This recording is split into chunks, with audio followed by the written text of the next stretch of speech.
Mga kababayan, ito breaking news, mga ka-reaction ba So anyway, basahin natin. Sabi dito, Supreme Court junk petition versus Cayetano, other over Senate leadership dispute. Supreme Court na ho yan Korte Suprema na ho nagsabi. So anyway, bago tayo mag-reaction ng opinion dito sa video ito, huwag niyo pong kalimutan mag-like, share, subscribe dito sa video ito kung nagugustuhan niyo ang ating video ito. Libre ho lang ang pag-subscribe sa YouTube channel natin, mga kababayan.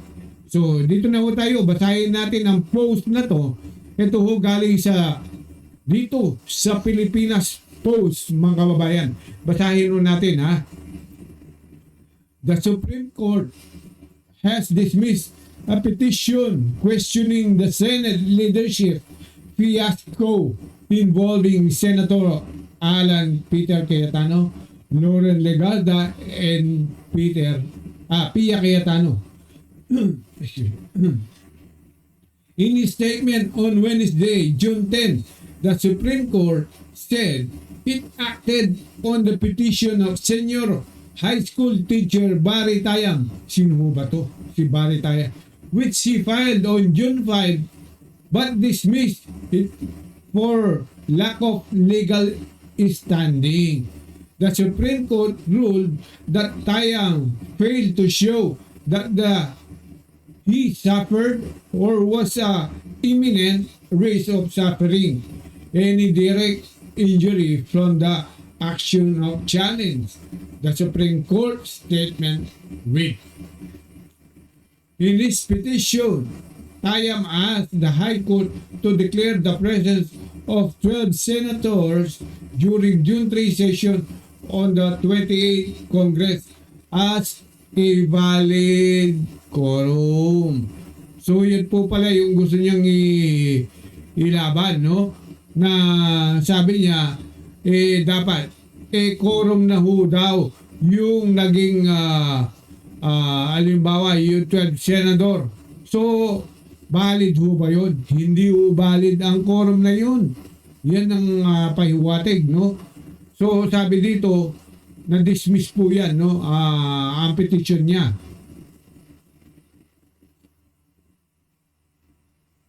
Sabi kasi dito ni Oscar Teodoro, basahin natin ang comment. The dismissal of the petition by the Supreme Court does not automatically mean that the June 3 Senate session was legal or illegal. That the court dismissed the case primarily on procedural ground, lack of legal standing or legal or locus standi. In other words, the petitioner failed to prove that he personally suffered a direct injury or had sufficient legal interest to challenge the Senate proceedings. Di ba? So, ibig sabihin dito, legal ba o illegal? Wala hong pinapanigan daw Supreme Court kung legal to o hindi. Ang problema dito, kahit wala hong pinapanigan ang Supreme Court, dito pa lang nakita mo talaga na na-dismiss ang kasong yun dahil nakikita naman ho ng Supreme Court na mali talaga ang nangyari dyan, na ang quorum dapat ay 13, hindi ho 12. Di ba? 13 ho ang quorum. Maliwanag yan sa batas, sa Constitution, no? 1987. Ang binabase kasi yung sa doctrine ni Abilino versus Cuenco, no? Iba naman po yun. Yun po ay Constitution 1935 pa yun. Matagal na po yun, no? Nandito na ho tayo sa 1987 resolution. Ibig sabihin, bago na. Hindi na tayo yung makaluma. Di ba, mga kababayan? Dito na ho tayo bagong Constitution. Kasi po dito nangyari nung panahon ni Abilino Cuenco ko lang. Kasi nung panahon niya,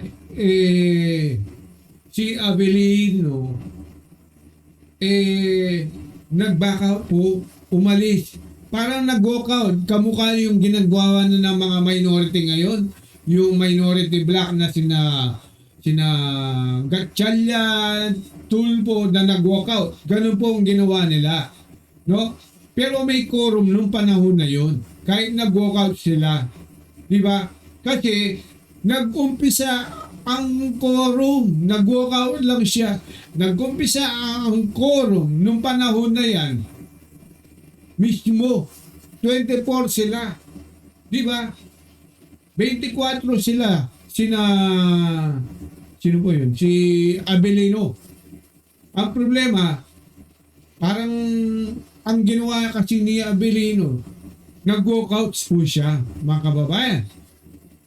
So, ang ginawa ng mga minority, gumawa sila ng nagbotohan sila. Ganun lang ako kasimple. Kasi may quorum yung panahon na yun. Umalis lang siya. So, mas malaki ang quorum nun. Hindi ka mukha ngayon. 12 lang sila. Hindi pwede mag-quorum ang 12. Kailangan 13. Ganun ho yun. So, ganun kasimple. So, anong ibig sabihin yan? So, illegal. Illegal po yun nangyari. Kaya dito, mababasa mo. Kaya ang Supreme Court, hindi mo, palagay natin, kaya dinismiss. Hindi sa ngayon. Ganun lang ako kasi simple. Di ba? So sabi dito mga sa comment, basahin mo natin ha, yung mga comment.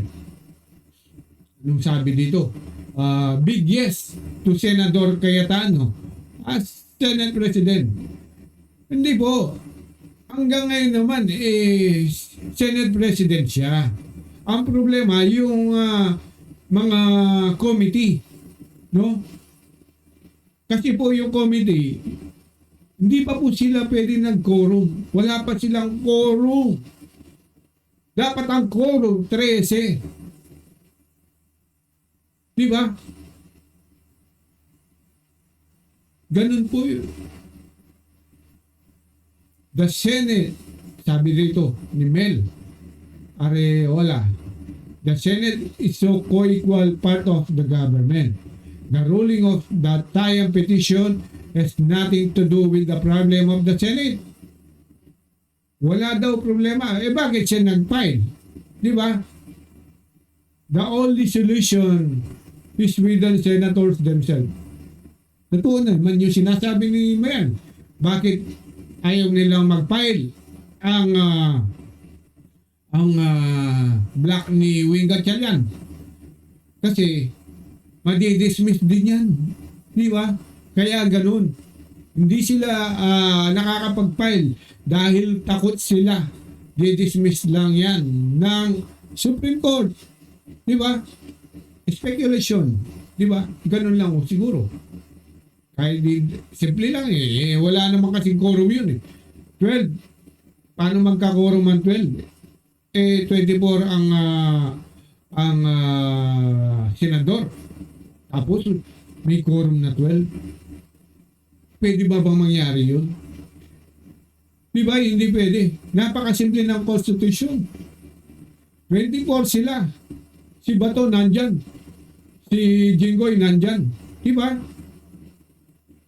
Yun lang, nakakulong yung isa-isa nagtatago. Pero nandito pa rin sa Pilipinas. Pero, ganito lang. Kung si Senador Bato nasa ibang bansa, yun, pwede na ho yun. Mag-quorum.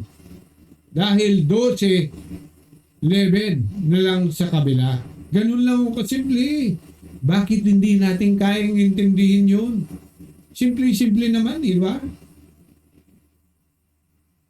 Kung sino yung lamang, yun, pwede ka na mag-quorum. Pero kung 12 parehas, paano ka magko-quorum nun? Di ba? Napakasimple lang naman. Andyan sa Constitution. Di ba, mga kababayan? Dito sabi ni Lee Ojak, God's favor reveals the truth that than to cover Tama naman, no? Panginunan na siguro. Sa taas na ang husga. Pinabor niya yung katotohanan. Dahil, di ba, kung hindi niya favor, pare, paano na yung mga sabi dito, cover the flood control maleta.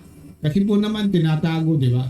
Kaya nga ayaw ng yung Win Gatchalian Black, ayaw yung mga Blue Ribbon Committee. Di ba? Nung nagbukas nung sarili nilang Blue Ribbon Committee, biglang ano niyan? Nakalimutan ko anong tawag doon, yung hindi na raw hearing. Kung ano daw, nakalimutan ko. Basta hindi sila nag-hearing. Nagkukwentuhan na lang yun. Kwentuhan na lang daw muna bago mag-hearing. Yun daw eh. Ganun daw. Nagsayang lang ng oras doon. Pera, 2.5 million kada araw. No, ang electric, yun nasabi ni Gatchalian. Di ba? Sabi dito, Senador Cayetano lang deserve dyan. Nenet Insidan Bulay o di si Gatchalian dapat attorney lang ang marunong sa batas.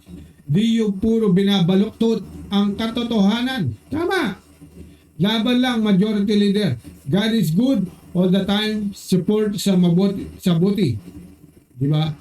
Mabuti si God. Totoo naman, ang sinusuportahan talaga ng ating taas ay yung mabuti. Siyempre, hindi naman niya susuporta. Sabagay, yung mga demonyo siguro, sinusuportahan yung sa baba. Di ba? Yung mga demonyo, sinusuportahan yung kapwa Udas. Di ba? O, sino kaya yun? Hindi natin alam. Pero nandyan lang yan sa Senado. Nandyan din yung mga suportado ni Udas. No? Sabi dito ni Alex Sanancas Jr., Bendalo, ang mga Lowbenders era sa 2020 na lang magkakaalaman. No, hindi na kailangan, wala nang boboto. Wala na boboto sa mga tulpong na yan. Diba? Ayan. Ano pa? Basta pa ho tayo ng isa, no?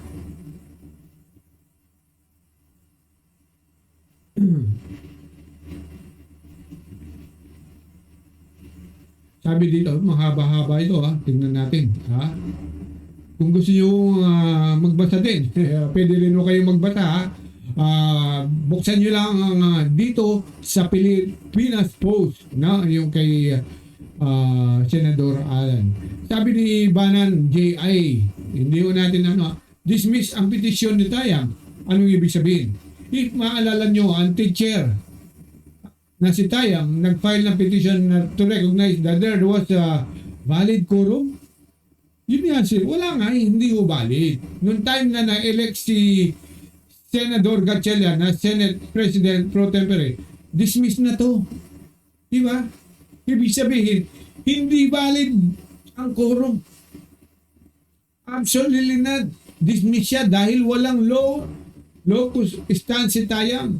Ibig sabihin, hindi siya dapat ang nag-file kasi wala siyang legal personality. Oh, ngayon, valid ba ang quorum? Walang sinabi ang Supreme Court, hindi niya sinagot ang tanong. Para masagot ang tanong na yan, kailangan ng ibang tao ang mag-file ng kaso, yung may legal standing. Kaya sinasabi natin, ang mag-file, ang Win Gatchalian Black, para malaman nila talaga kung legal ba ang quorum o hindi. Pero hindi. Ayaw nila mag-file kasi alam nila madidismiss, di ba? At since may presumption of regularity, patuloy pa rin din ang ipepresume na valid ang quorum at valid ang pagkaka-elect kay Senador Gatchalian. So, ganun.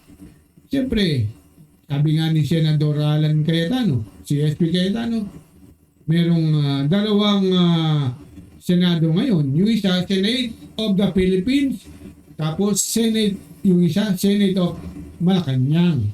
Oh, di ba? Tama ba, di ba?